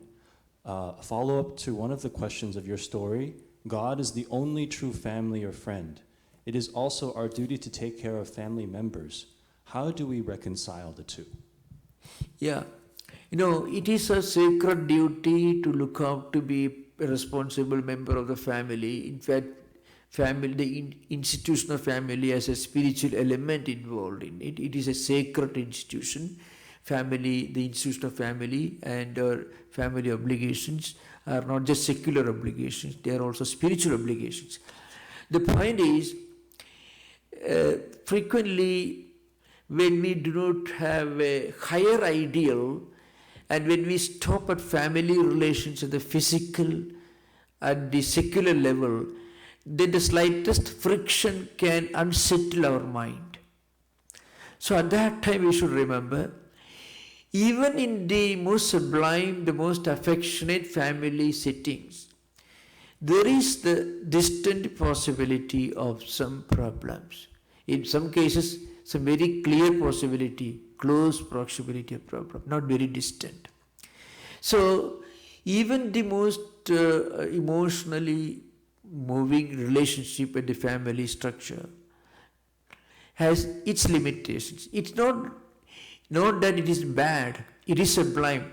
In fact, Sri Ramakrishna himself scolded a devotee who was staying in Dakshineshwar, neglecting his family members. And Sri Ramakrishna actually scolded him, asked him to go back and look after his family. So, a person who doesn't look after his own family, those who depend upon him, cannot be spiritual.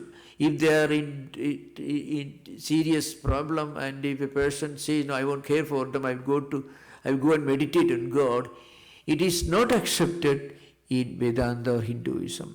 So one should look after one's family members, one should take care of the obligations and responsibilities in a proper manner. That is a spiritual responsibility. But even in such a family setting, there could be slight challenges and problems. At that time, we may perhaps take a very dark view of the whole institution of family and relationships.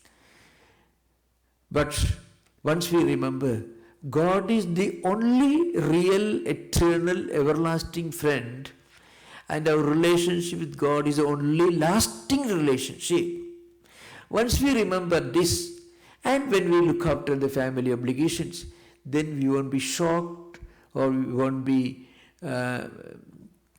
affected by any slight setback that could perhaps sometimes occur in family life. That is the uniqueness. So there is a reconciliation.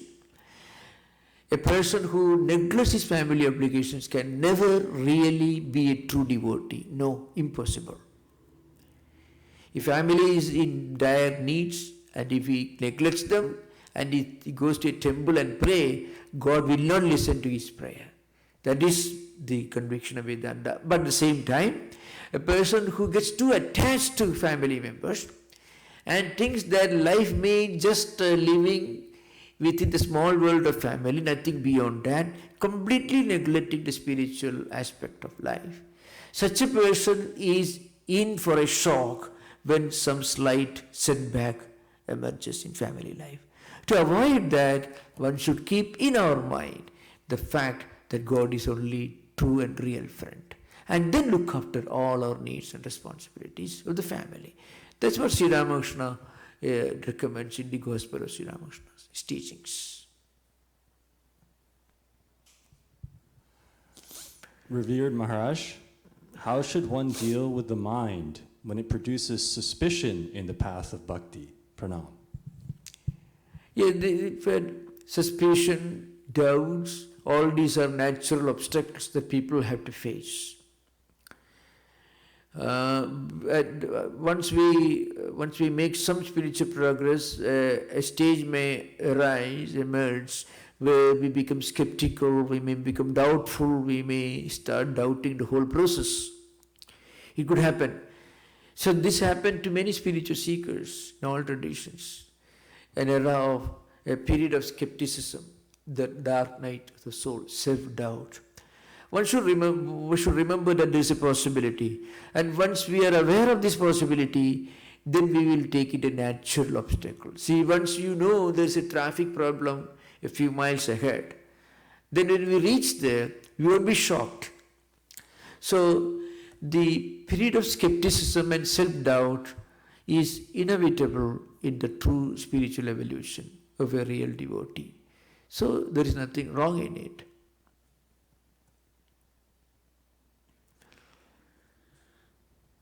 I think your time is over. Yeah. Okay. Any last doubt you can? Last question. Yeah. Is it okay to follow multiple paths of yoga? For example, follow the karma yoga and do your duty until a certain age, but also build on bhakti or jnana yoga? Well, in actual spiritual practice, you'll be unconsciously combining all the four paths. You'll be practicing devotion, and you will have a transcendental outlook. Without that, you cannot practice genuine devotion, and you will be doing your work without much attachment. You will be dedicating your work and its results unconsciously or consciously to God, and you will be practicing self-restraint, yamas and niyamas. So a genuine devotee will have the elements of all the other three yogas also. But there should be some emphasis. People belong to different temperaments. So depending upon the temperament of each person, one can choose a path. That is true. But it doesn't mean that a Jnana Yogi, a person who follows the path of Jnana Yoga, will have nothing to do with Bhakti Yoga. Not at all. It is not possible. A genuine follower of Jnana Yoga will have no problem with Bhakti. A genuine follower of Bhakti Yoga will have no problem with Jnana. At the experience level you find will be unconsciously combining the elements of all the four yogas, consciously or unconsciously. But as an ideal, we must give special focus, special importance to one path. That will be helpful to us. That will be helpful especially in times of doubt and skepticism. As I mentioned earlier, at some stage, some doubts and self-doubt, whether I'm really making any real progress, whether I'm choosing the right path, whether it's okay to follow the same path which I'm doing right now. All these self-doubts could emerge from our mind. At that time, if we stick to one path and then try to understand and read the lives and teachings of other great spiritual seekers, sages and saints who have followed that path, that would be very helpful for us to know that we are following the right path. It will confirm our own conviction. It strengthens our own conviction and strengthen our own spiritual life. Thank you. Namaskar. Om Shanti Shanti Shanti. I think now we will have concluding remarks by one of our close devotees of Vedanta Society, Srikant Khilaru. He will give the concluding remarks. Thank you. Namaskar.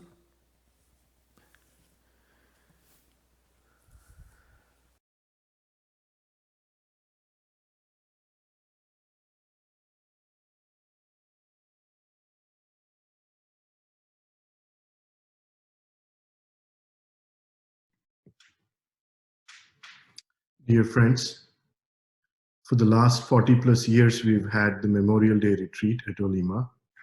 And as part of this retreat, not only were there talks by Swamis and speakers of various faiths on an interreligious dialogue platform, but there were also readings by devotees and other experiences shared by devotees. So in a very small way, we are trying to recreate at least a part of that retreat in a virtual online forum. And as we conclude, I would like to read a few readings from the book on Holy Mother by Swami Nikhilananda. And this is about the devotees of Holy Mother Sri Sharada Devi that were householder devotees. And Girish Chandra Ghosh was one of such devotees, as probably many of you know. At the earnest request of Swami Niranjanananda, Girish went to Jairambati with a servant and a cook. 3 young Swamis accompanied him. After bathing, Girish went to the mother, his body quaking with emotion. Casting his eyes upon her, he exclaimed with surprise, "Ah, you are that mother." He suddenly recalled a vivid dream of many years before, when he had been bedridden with a serious illness. A goddess appeared to him and offered sacred prasad, which immediately cured him. He now recognized Holy Mother as that deity and felt that she had always been looking after him as his guardian angel. He asked the mother, "What sort of mother are you?" At once, Holy Mother replied, "Your real mother, not just the wife of your guru, nor any adopted mother, nor a vague mother, your real mother."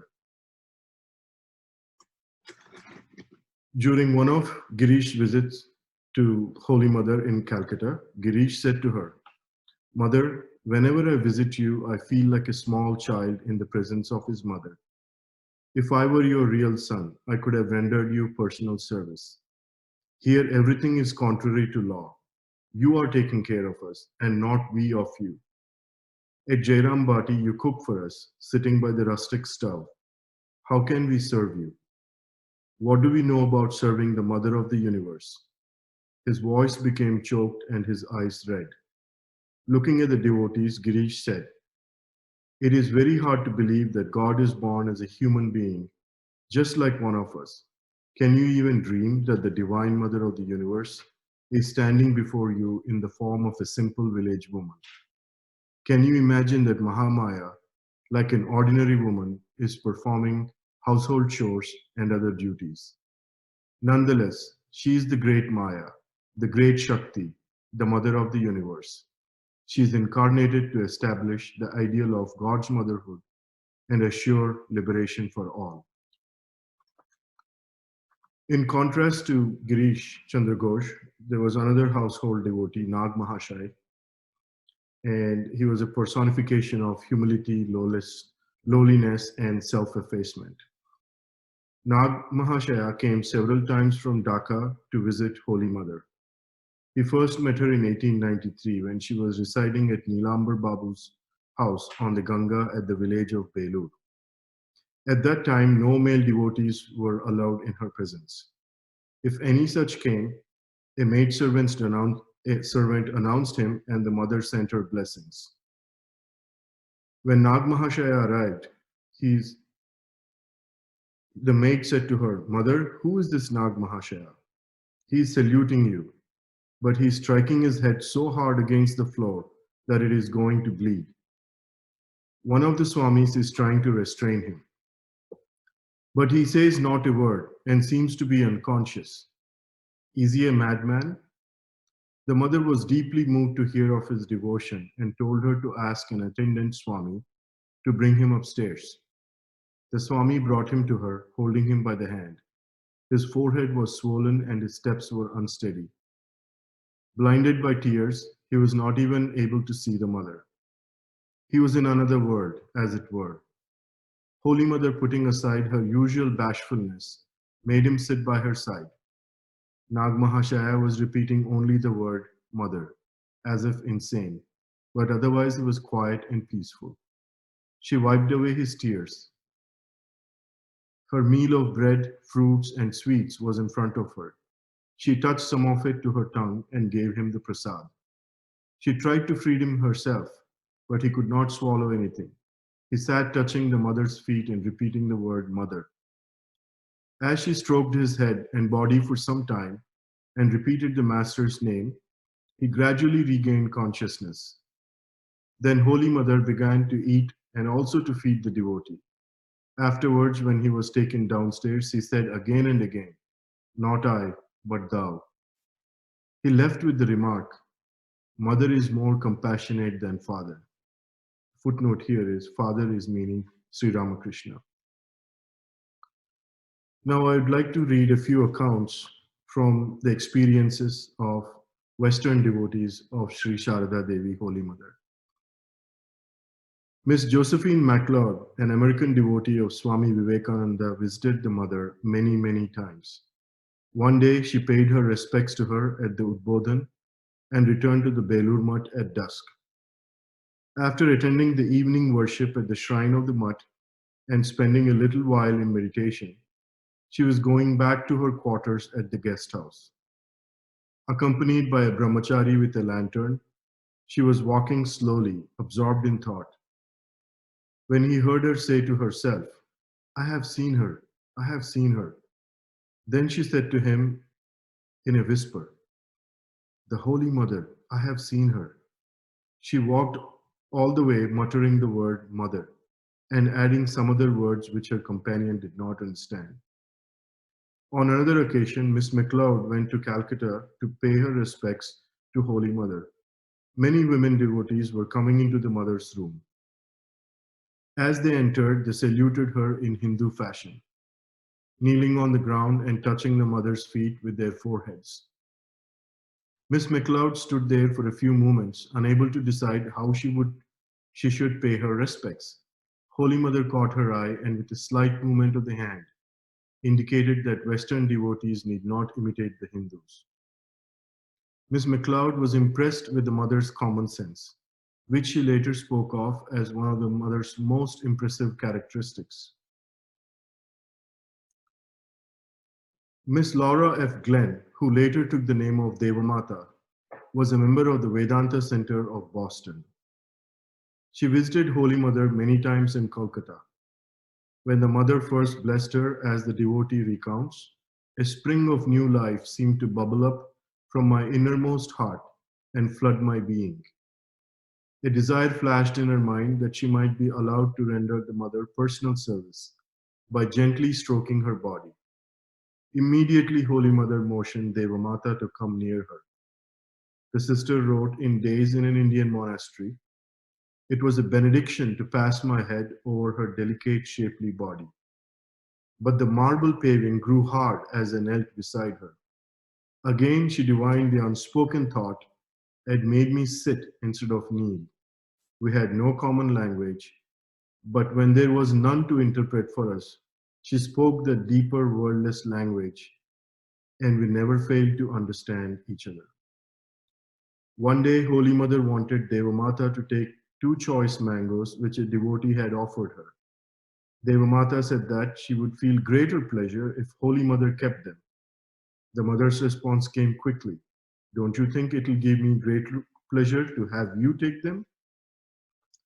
Devamata's spontaneous answer seemed to please her.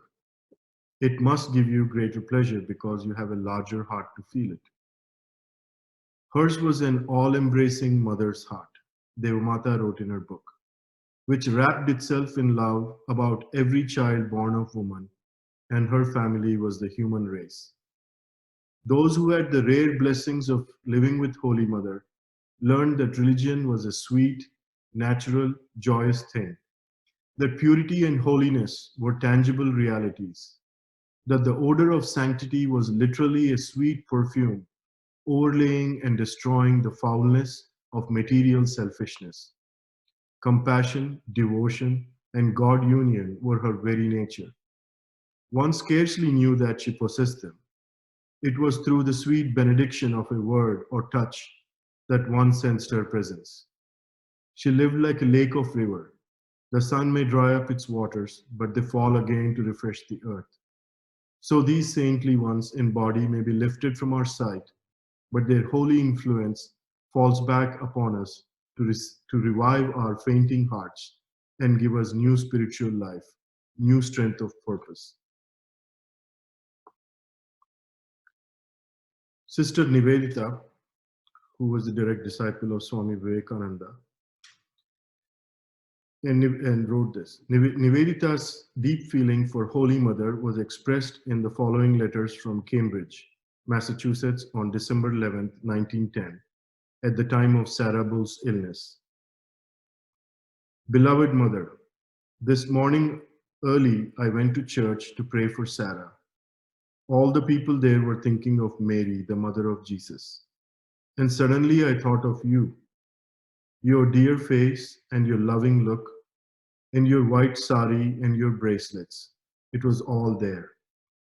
And it seemed to me that yours was the presence that was to soothe and bless poor Sarah's sick room. And, do you know, I thought I had been very foolish to sit in your room at the evening service to Sri Ramakrishna trying to meditate. Why did I not understand that it was quite enough to be a little child at your dear feet? Dear Mother, you are full of love, and it is not a flushed and violent love like ours, and like the world's, but a gentle peace that brings good to everyone and wishes ill to none. It is a golden radiance full of play. What a blessed Sunday that was a few months ago, when I ran into you, the last thing before I went on to the Ganga, and ran back to you for a moment, as soon as I came back. I felt such a wonderful freedom in the blessing you gave me, and in your welcome home. Dearest Mother, I wish we could send you a wonderful hymn or a prayer. But somehow even that would seem too loud, too full of noise. Surely you're the most wonderful thing of God, Sri Ramakrishna's own chalice of his love for the world, a token left with his children in these lonely days, and we should be very still and quiet before you, except indeed for a little fun. Surely the wonderful things of God are all quiet, stealing unnoticed into our lives, the air and the sunlight and the sweetness of gardens and of the Ganga. These are the silent things that are like you. Do send to poor Sarah the mantle of your peace. Isn't your thought now and then of the high calm that neither loves nor hates? Isn't that a sweet benediction that trembles in God like the dewdrop on the lotus leaf and touches not the world? Ever, my darling mother, your foolish cookie, Nivedita, signed. When Nivedita died in 1911, Holy Mother shed tears and said, "What sincere devotion Nivedita had. She never considered anything too much that she might do for me. She often came to me at night. Seeing that light struck my eyes, she put a shade of paper around the lamp. She would prostrate herself before me with great tenderness and take the dust off my feet with her handkerchief. I felt that she hesitated even to touch my feet. As the women devotees present expressed their sorrow at Nivedita's death, Holy Mother said, 'All creatures weep for a great soul.' I would like to thank you all for taking part in this virtual Memorial Day celebration. I hope this program has been a source of inspiration and solace during these very trying times. I would like to thank all the organizers of this virtual program, starting with the Swamis for making this program really come together, and for all the volunteers of the Vedanta Monastic Society, the monks and the brahmacharinis and the nuns who have helped in the background. And I would like to convey my sincere appreciation and gratitude to Radha for her wonderful musical invocation, devotional invocation, and for the devotional musical offering by Reshmi. From everyone in the Vedanta Society of San Francisco, on behalf of everyone, I would like to wish you all a peaceful Memorial Day weekend, and be safe, and thank you. Namaskar.